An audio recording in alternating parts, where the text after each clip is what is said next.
saudara-saudari yang berbahagia, pada malam yang keempat dari pelaksanaan Qiyam Ramadan pada malam hari ini, Rasulullah Shallallahu Alaihi Wasallam bersabda yang barangkali patut kita renungkan, terutama sebagai pendamping dan sekaligus penyempurna daripada ibadah puasa kita, agar dengan puasa ini betul-betul nilai ketakwaan kita kepada Allah bertambah.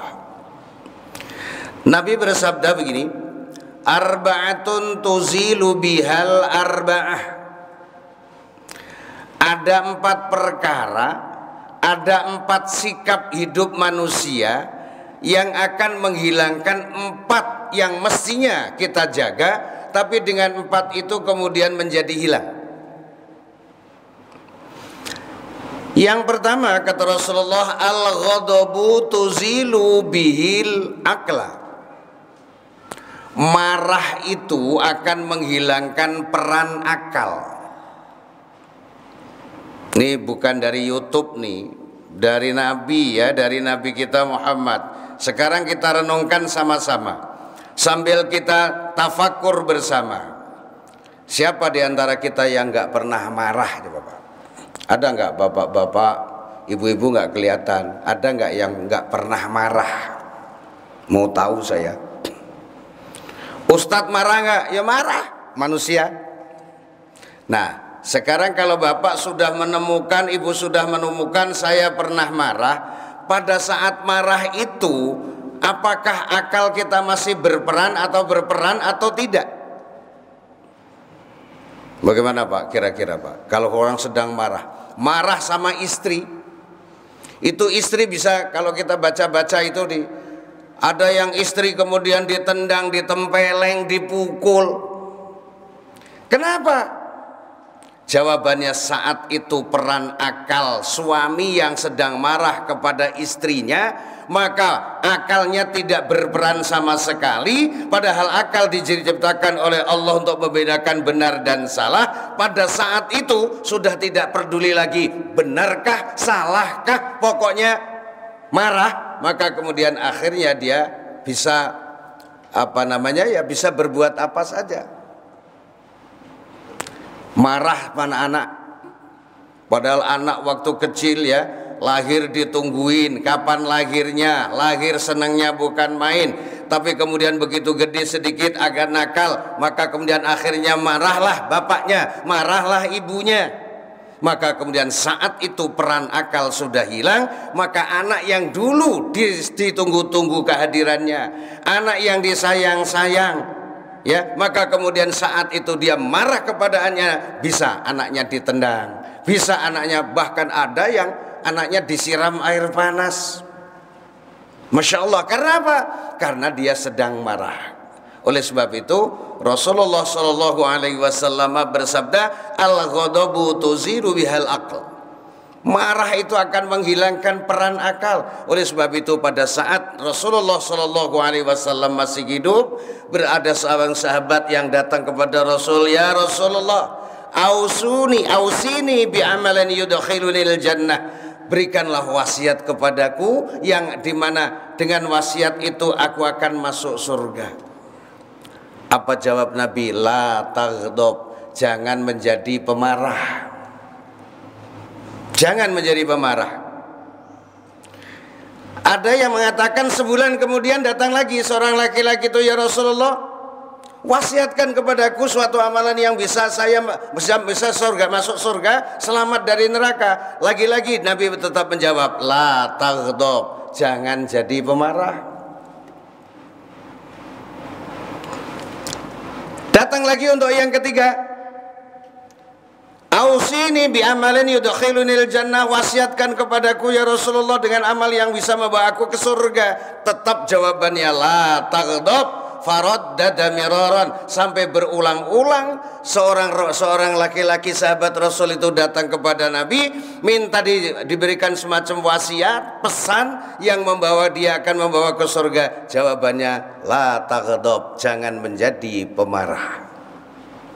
Sekarang kita sedang berada di dalam bulan Ramadan.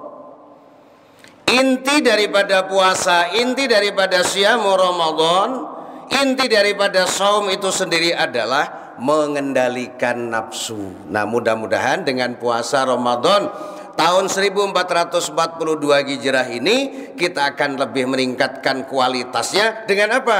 Tidak mudah menjadi orang yang marah.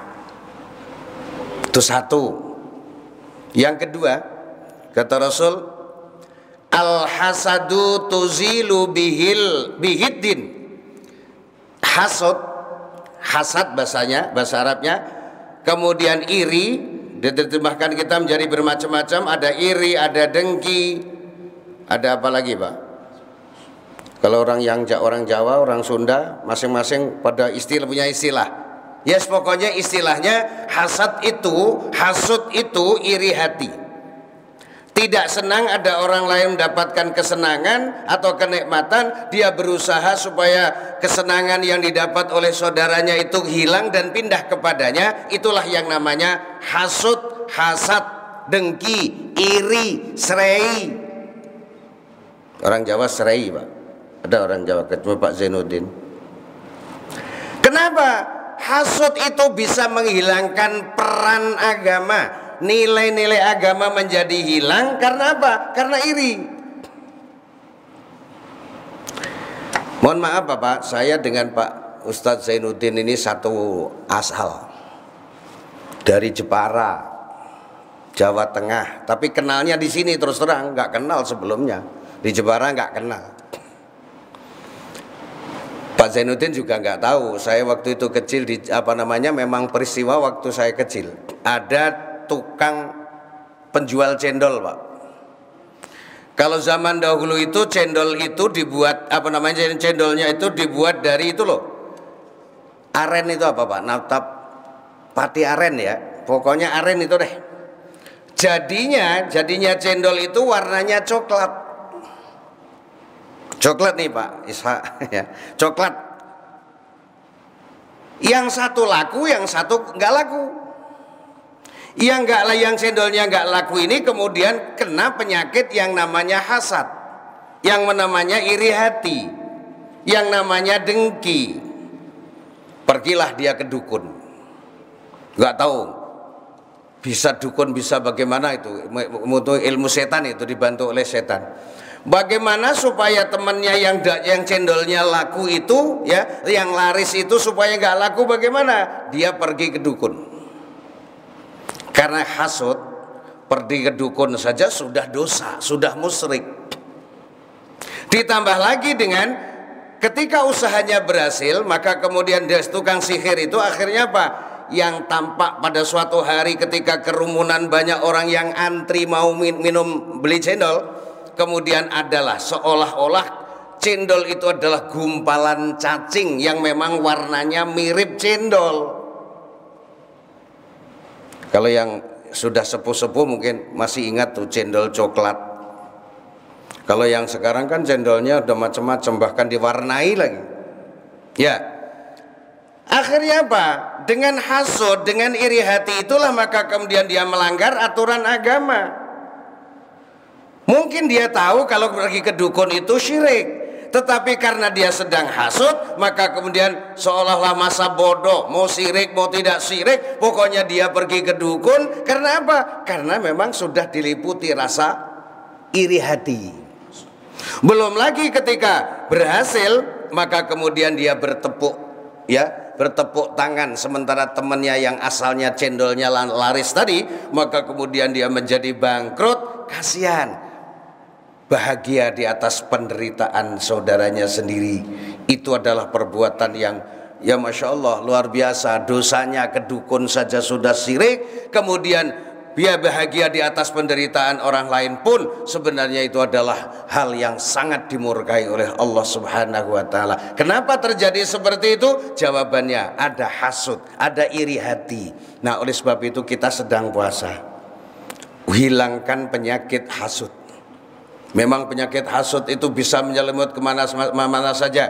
Maka sampai ada surat Al-Falaq itu, wa min syarri hasidin idza hasad. Berlindunglah kepada Allah dari kejahatan orang-orang yang hasud apabila muncul sifat hasudnya. Orang hasud itu jelek banget, perbuatannya jelek banget, melanggar aturan-aturan agama, melaturan segala macam. Bahkan ada yang membunuh pun, ya, seorang teman membunuh temannya pun sebenarnya karena hasud. Ada tetangga membunuh tetangganya pun karena hasud. Oleh sebab itu dengan puasa mari kita kikis, ya, kita kikis pelan tapi pasti kita hilangkan hasud. Yang ketiga, ini nggak tahu jamnya nih Pak. Ini saya sudah berapa nih? Ya, yang ketiga, at-tama'u tuzilu bihil haya.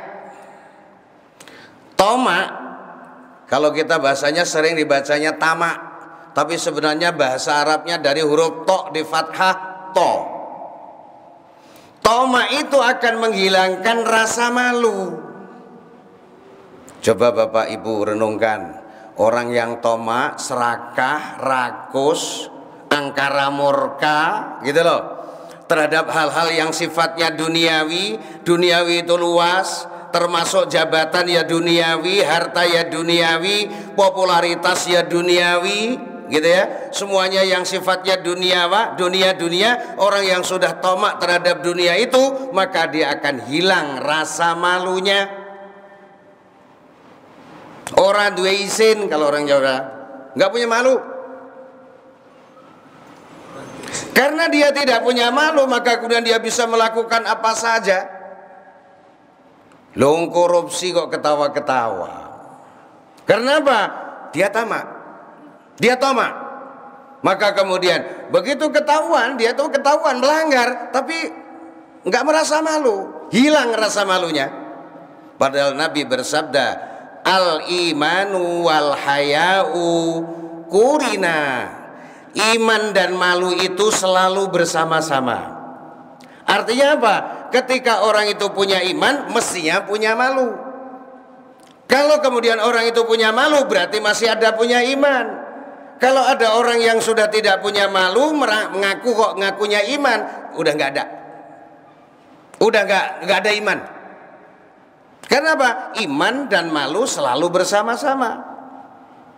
Malu ketika tidak melaksanakan kebaikan, atau malu ketika dia melakukan yang dilarang oleh Allah Subhanahu wa ta'ala. Yang terakhir nih, yang terakhir. Karena saya kalau ceramah Ramadan kok di tempat-tempat lain dibatasi Pak, maksimal 15 menit katanya. Baru muqaddimah aja udah kadang-kadang nggak selesai nih yang kita untuk kita sampaikan. Ini ada 4 nih. Nanti mudah-mudahan dikantongi baik-baik, dibawa pulang baik-baik. Yang keempat, al-ghibatu tuzilu biha al-a'malus sholihah. Ghibah, membicarakan kejelekan orang lain, yang terkenal ngerumpi. Ya, membicarakan kejelekan orang lain itu akan menghilangkan amal soleh. Biarpun orang itu amal solehnya banyak, sholatnya rajin, puasanya rajin, baca Qur'annya rajin, sedekahnya rajin, hajinya bolak-balik, umrohnya bolak-balik, tapi ngerumpinya juga tidak pernah kunjung berhenti, maka kemudian amal-amal solehnya itu kemudian dihapus oleh Allah. Karena apa? Karena ghibah. Nah, di bulan Ramadan ini ya begitu, kita hilangkan ghibah. Allah berfirman dalam surat Al-Hujurat ayat 12, mulanya, ya ayyuhalladzina amanu ijtanibu katsiran minadh-dhann inna ba'dadh-dhanni ismun wa la tajassasu wa la yaghtab ba'dukum ba'dha ayuhibbu ahadukum ayyakula lahma akhihi maitan fakarihtumuh wattaqullah innallaha tawwabur rahim. Awalnya jangan berprasangka buruk. Kalau sudah berprasangka buruk itu biasanya akan ada pelanggaran yang kedua. Apa? Mencari kesalahan orang lain untuk membuktikan prasangkanya. Kalau sudah terkenal, sudah dapat prasangka buruknya, sudah dibuktikan, maka dia akan membicarakan, akan disampaikan kepada orang lain. Itulah yang namanya ghibah. Sampai Allah menggambarkan orang yang ghibah itu dinyatakan sebagai, apakah engkau suka memakan bangkai, ya, daging bangkai saudaramu? Fakarihtumu, pasti nggak mau. Nah, begitulah rendahnya nilai orang-orang yang hibah. Jadi ada 4 perkara yang harus kita pelihara selama Ramadan. Jangan marah, karena marah menghilangkan peran akal. Jangan hasud, karena dengan hasud akan menghilangkan peran atau nilai-nilai agama. Jangan tomak, karena tomak menghilangkan rasa malu. Jangan ghibah, karena ghibah akan menghapus seluruh amal kebaikan. Selamat ya berpuasa besok, hari yang keempat. Semoga puasa kita lebih baik daripada puasa yang sudah, dan pada akhirnya mudah-mudahan kita bisa meningkatkan kualitas ketakwaan kita kepada Allah Subhanahu wa taala. Di saat sulit yang seperti sekarang, sekarang dalam keadaan sulit, mudah-mudahan Allah tetap memberikan perlindungan dan pertolongan kepada kita semuanya. Kurang lebih mohon maaf, dan Allah wa yakum ajmain. Billahi taufiq wal hidayah. Assalamualaikum warahmatullahi wabarakatuh.